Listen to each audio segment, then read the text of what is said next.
Welcome to Ignite Your Confidence for women in leadership who want to speak up and stand out.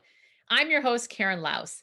Here you'll get all of the tips and tools that you need to stand out with unshakable confidence.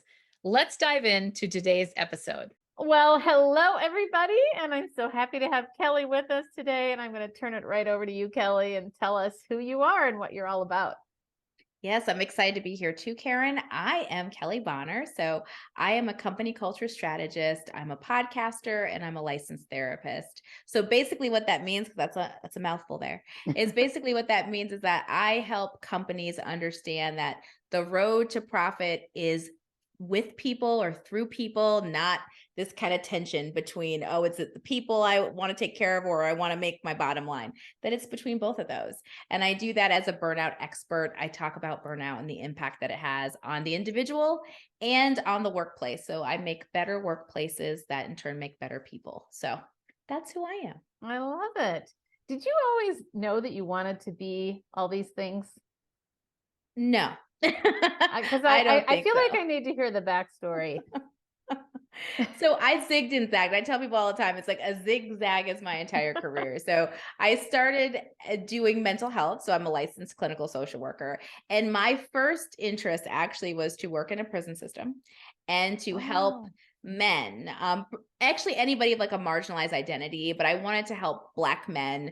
And I figured, where is there a disproportionate amount of them, sadly, in prison? I'm like, well, I want to go help there. So that's where I started. And really, mental health wise, I was interested in trauma and the impacts of trauma.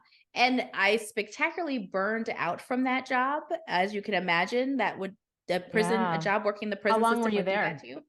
About 3 years. And found myself, I found myself in a puddle on the floor, hysterically crying, and quit with no job lined up. And I said, this is probably not the way to live your life, Kelley. We might want to try something different.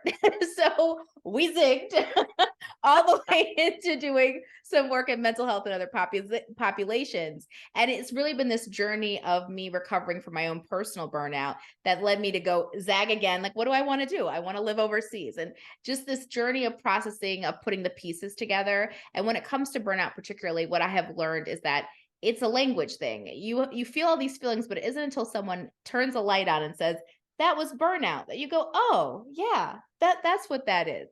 And you can start making some changes with it. So that's where I arrived to this place. I have to stop you there because, of course, I'm sure people are dying to know, well, what does that look like? So I'd love to just jump straight to that. Yeah. What are like a couple of signs where you go? Because I'm sure I'm curious too. Like, I think I might have been burnt out. I might even be now. So tell me more. Get your checklist out, Karen. Get your checklist out. Yes. So burnout really is this culmination for me. I talk about burnout as a couple things, but as far as symptoms to look out for, it is overwhelming feelings of exhaustion. It is feelings of cynicism. One of the things that people get is they just become really cynical, whether it's about your job, whether it's about your coworkers or management, or in your life, the people in your life outside of work. Those are the kinds of signs of burnout. You're physically exhausted all the time. You feel angry or cynical about the work or about the people or situation. And then on top of that, it decreases. You cannot do the thing that you love doing as well. Like you see a marked decrease in performance. And it's usually when all those three things are present. Let's be clear, in this world today, we're all probably a little exhausted. We all have moments where we're like side-eyeing our coworkers and our managers, but it's all three of those things when they're hanging out together that leads to burnout. Okay. And what would you say for you? Because I'm really interested in that puddle on the floor moment. What, not to say that, oh, I'm interested. Let's capitalize on that moment that Kelley had. I'm simply saying we've all probably been in some situation like that. When did you notice that? Like, what was there a defining thing that happened specifically? And if so, are you willing to share what that is? Sure. I think with most things, people realize that right before you crash and burn, it's actually not a big thing that crashes and burns you out. It's like the smallest thing. You break a nail and you're like, that's it. The world is terrible. It's a terrible place. Yes. I'm done. And so for me, it symbolized, it was a small moment. So I was working a prison system and I lost my wallet. And I thought for sure, which is not a small thing, to lose your wallet on the floor of a prison system is not a good thing. And I realized I was I was so exhausted that I couldn't remember, where did my wallet go? I was very vigilant in general. And I was just like, oh no, my wallet's on the floor.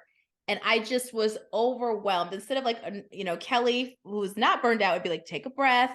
Here's what we're going to do. I just Yeah. was like, I can't do this anymore. I can't do this anymore. And I was just like slow fall to the ground and hysterically crying because I was just like, this is bad. They're going to find out where I live. I had an Oh. absolute breakdown moment. And Off that of was a thing that actually would've at the prison? Like it happened yeah, at the I prison? left it. No, that was at home because I drove home and then went, Okay. "Where's my wallet? Oh no, I might have left it Oh no. at the prison." So it was that moment that was just kind of like, I cannot do this anymore. Like Oh this is my not a way gosh. to live. This is bad. Wow. Yeah. Oh my goodness. And so then, and I know I interjected earlier and when you were telling your story. So then how did you make that transition? What was the zig or the zag that brought you to specializing in burnout? Yeah, and so it was that journey because of course, just because you realize a thing as a therapist, just because you know a thing doesn't mean you act on it, right? Like we have moments of insight that we're like, Right. yeah, I probably should do this different. And then we proceed to do the exact thing we said we shouldn't be doing for the next 10 years. But for me, what I realized is that I had this moment of, okay, something's wrong. I need to leave. So I left. And it was that journey to understanding years later when I started specializing in burnout that was, oh, so that moment back there, that was a result of burnout. And I wanted to heal those parts of myself that still I carried that with me a long time because there's a lot of shame when you want to do the thing you love and you can't do it anymore. And if it's in Yeah. service to someone else, there's a lot of shame with that. But it was coming to that realization, one, healing myself, and then realizing I bet there's a lot of other people, women specifically, that are experiencing this and don't even know it's burnout. They don't know the language and they don't know how to heal from that. And they're just thinking this is the way work's meant to be. Mm. And I want to change both how I feel about work and how they feel about work and the workplace itself, because I know that they're just as confused about how to handle that and create really healthy employees. Yeah. Are you finding that you go in more after the fact or proactively? Oh, most of the time it's after the fact or it's in the middle of the Yeah. fact, right? It's like burnout is this kind of thing where people don't the markers of what says burnout is happening often are when things are getting to extremes, right? Because there's a step below burnout that's just languishing, right? We're just not Hmm. doing great. A company is languishing. But when a company is burned out, you're going to see a lot more HR complaints. You're going to see people quitting in mass. You're going to see a lot of conflict.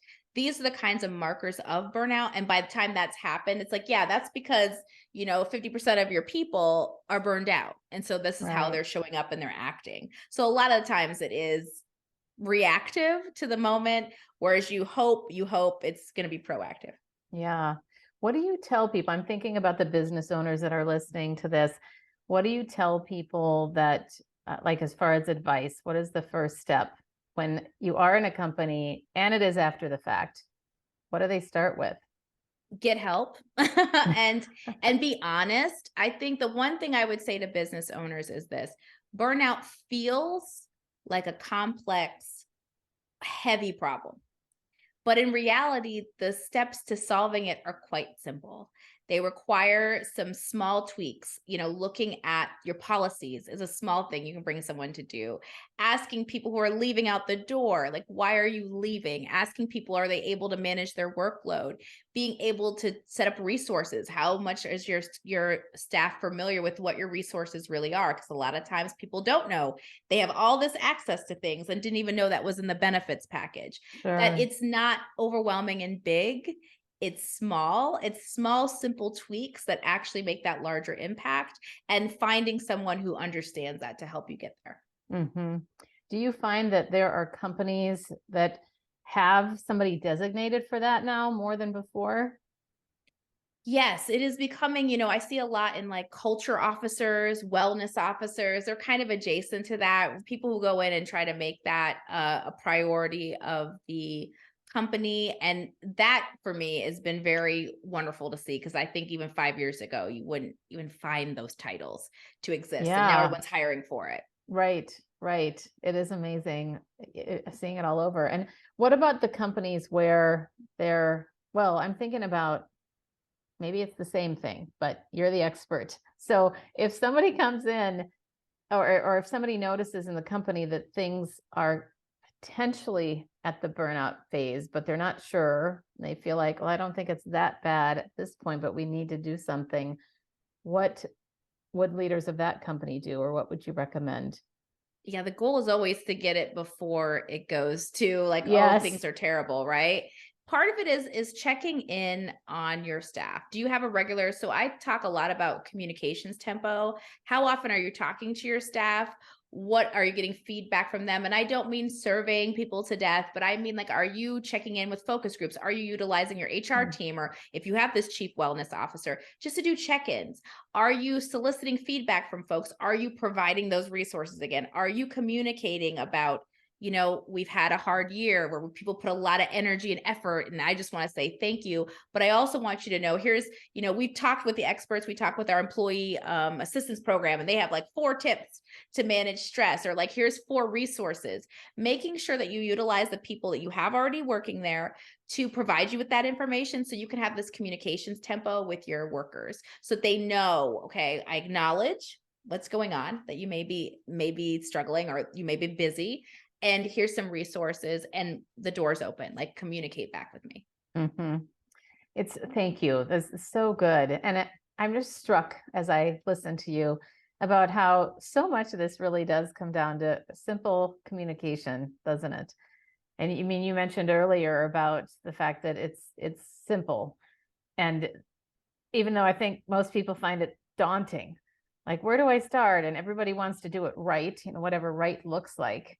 And I do think that there's a history, at least in my experience, and I'm curious about yours, but some companies don't want to talk about it. Like, leadership doesn't want to talk about it. I think because maybe, I think about my own issues with my dad, right? Like, sometimes it's just, oh, what will happen? I used to wonder, why didn't my dad, well, this is a whole other conversation, but it makes me think about how a lot of times when we want something different than we get, or are we worried that, hey, something might balloon up or something, I don't know. And this is a weird digression about my dad, so forgive me for that. But since I brought it up, I do feel like I need to share for the audience that I have come to realize now through lots of personal growth work and therapy that I really believe that my dad didn't know how to handle intimacy with his daughter. And he had 8 sons and 2 daughters. And so I feel like maybe he felt like, oh, I don't even know how I would deal with this. And so anyway, that's my tangent there.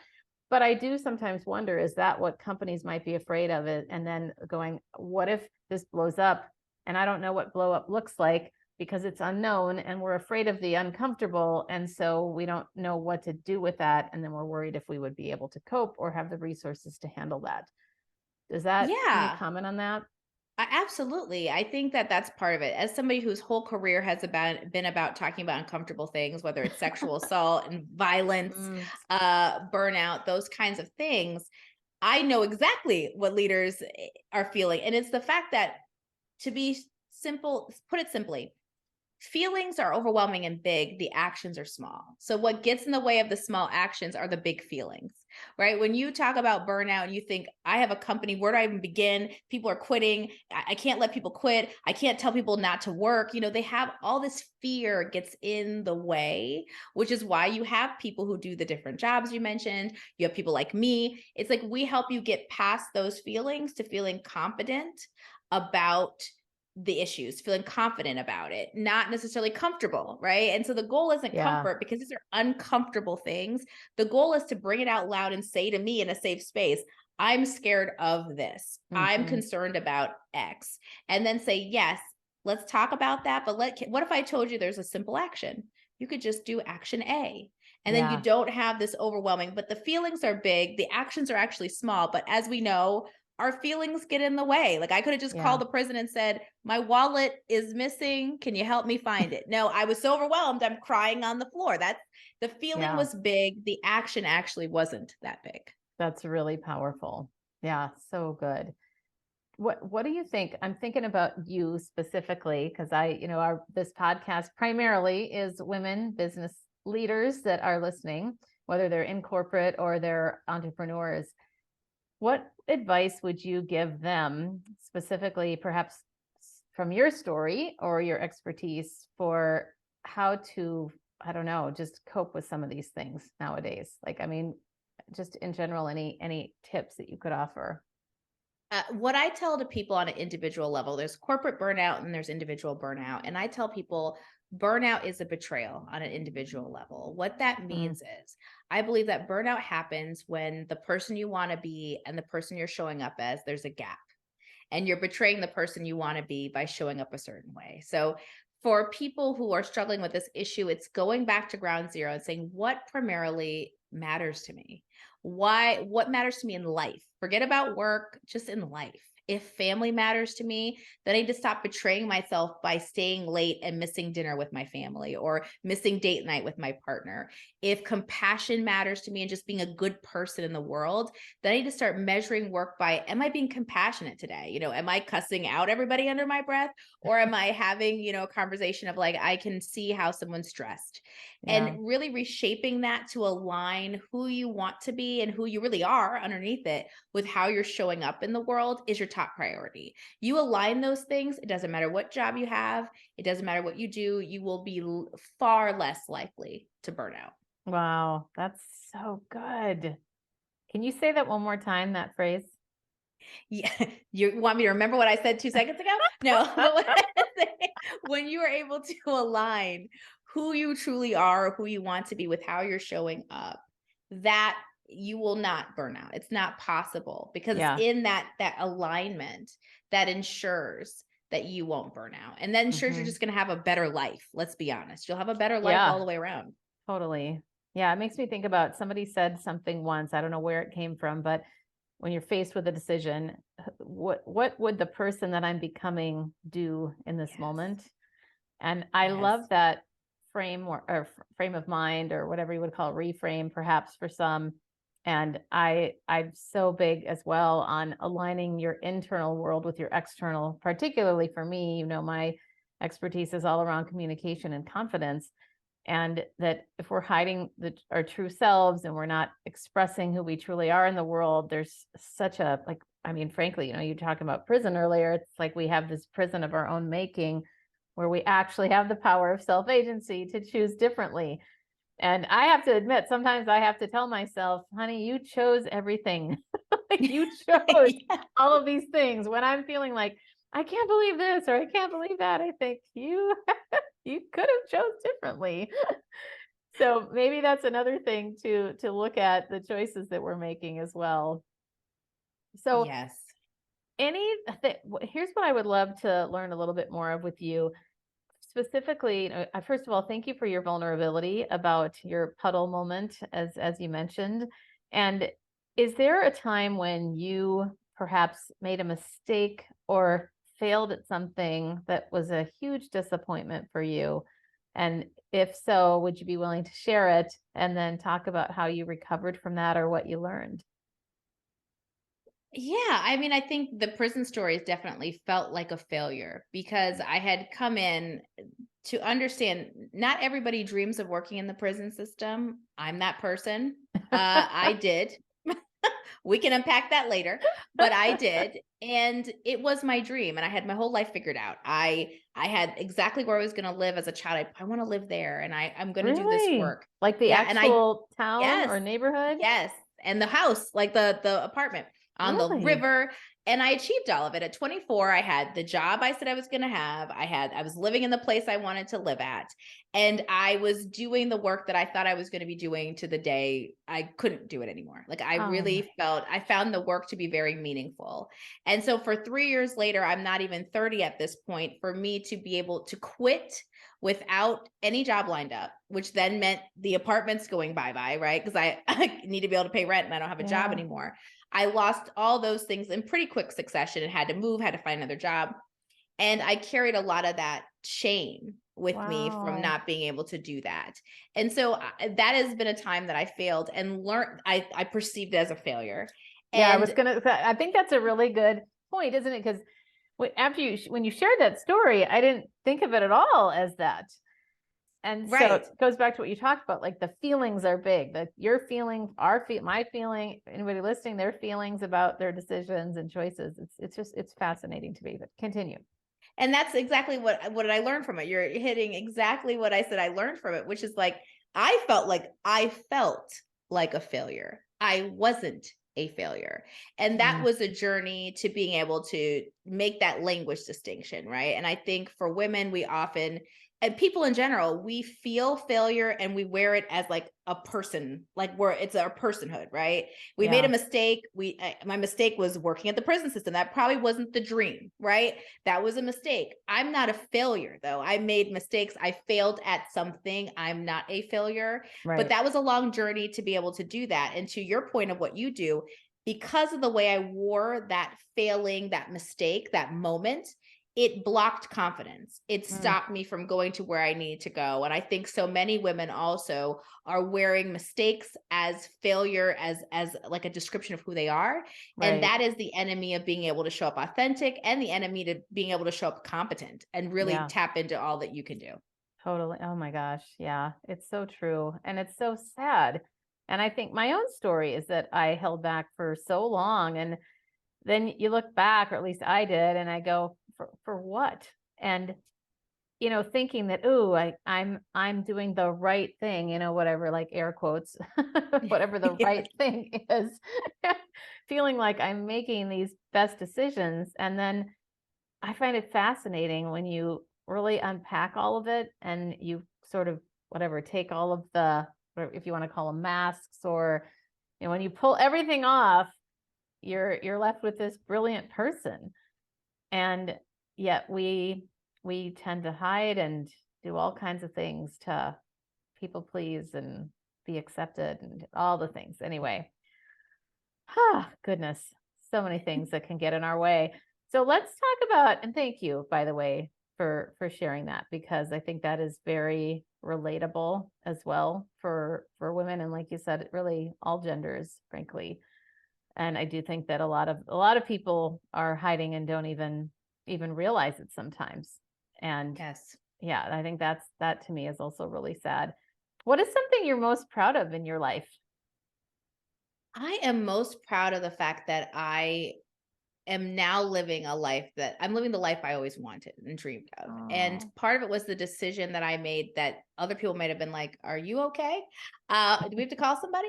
Where I left a high paying C-suite-ish job to do my own business. And to do that, it's not about the business.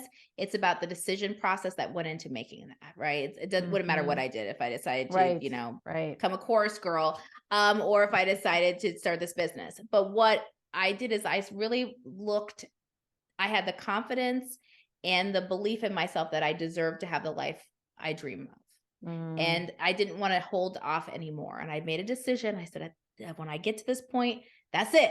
I got to do it. And I was able to do that. And I have not, believing in myself, betting on myself has only paid off. And that is something I'm really proud of, that I was able to do that. And then just randomly to model for the people in my life that I love, that you can do that, to model for my mother can have a child that is living. That's all a parent ever wants, is their child to really live the life of their dreams. So to give that as a gift to my mom, to give that as an example to the people in my life that I love, that is possible. That is what I'm most proud of, I would say. Oh, that's so beautiful. What do you think your mom would say? Like if we were to talk to her right now and we were to ask her, what do you think about where Kelley's at right now? What would she say?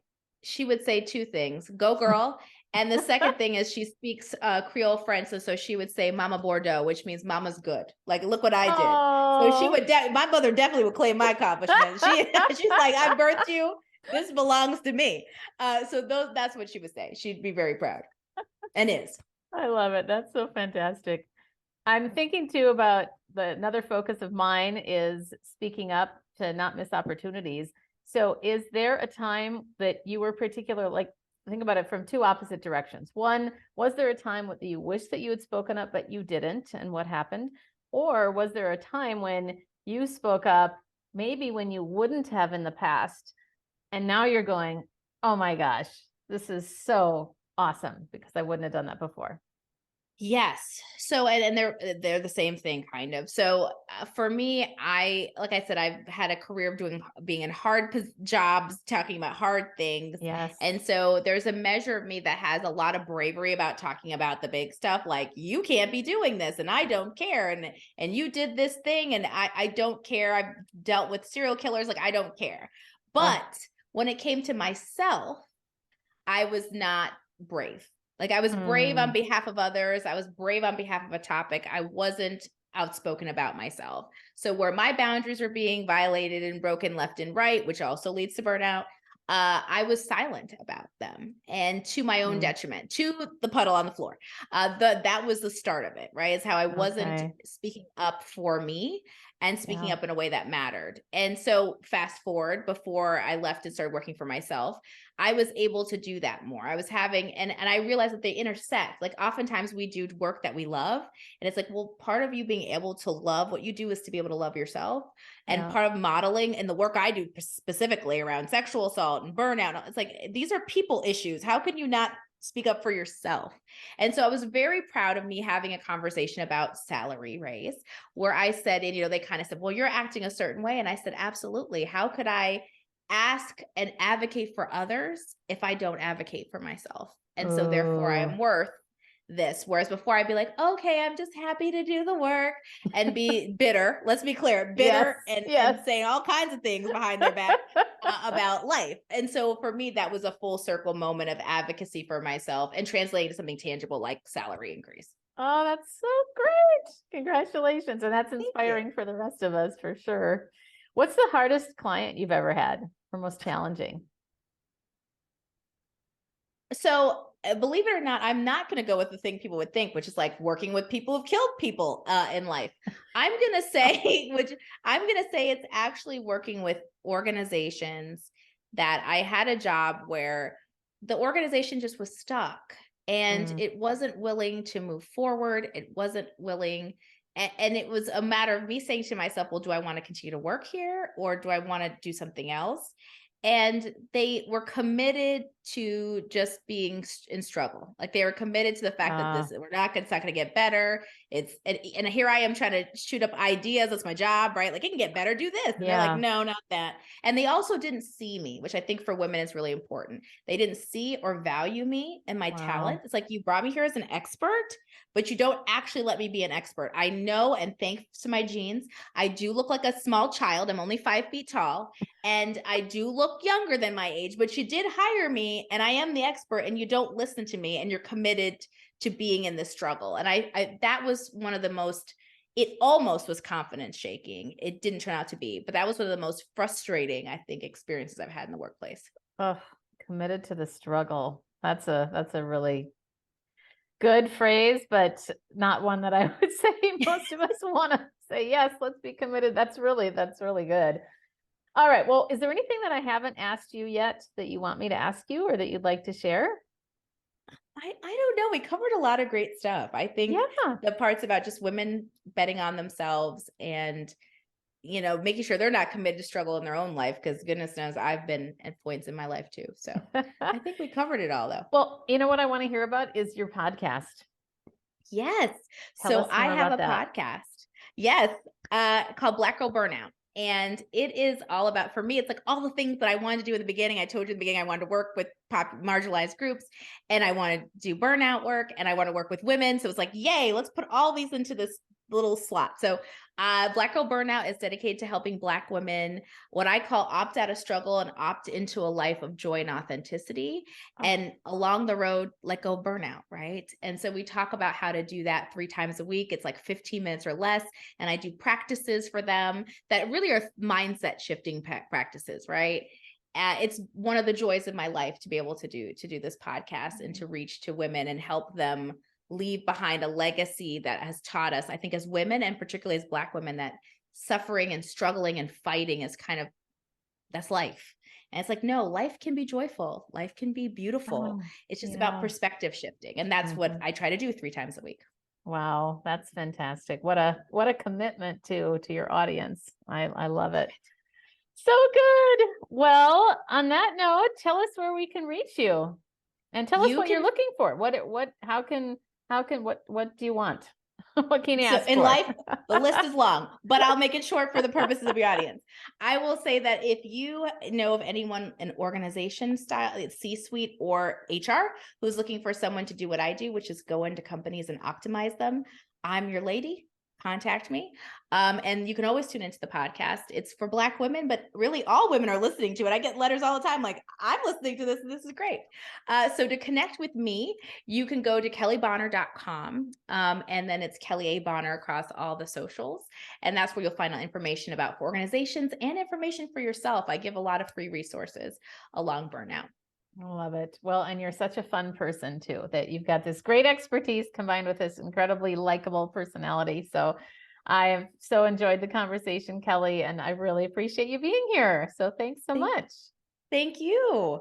And that's a wrap of another episode of Ignite Your Confidence. I'm your host, Karen Laus. Thank you so much for listening. If you loved today's episode, please subscribe and leave a review. It helps other people find the podcast faster, and it certainly helps me. If you're interested in more tips and tools around confidence, please join me over in my Facebook group called Ignite Your Confidence with Karen Laus. Remember, you too can stand out with unshakable confidence.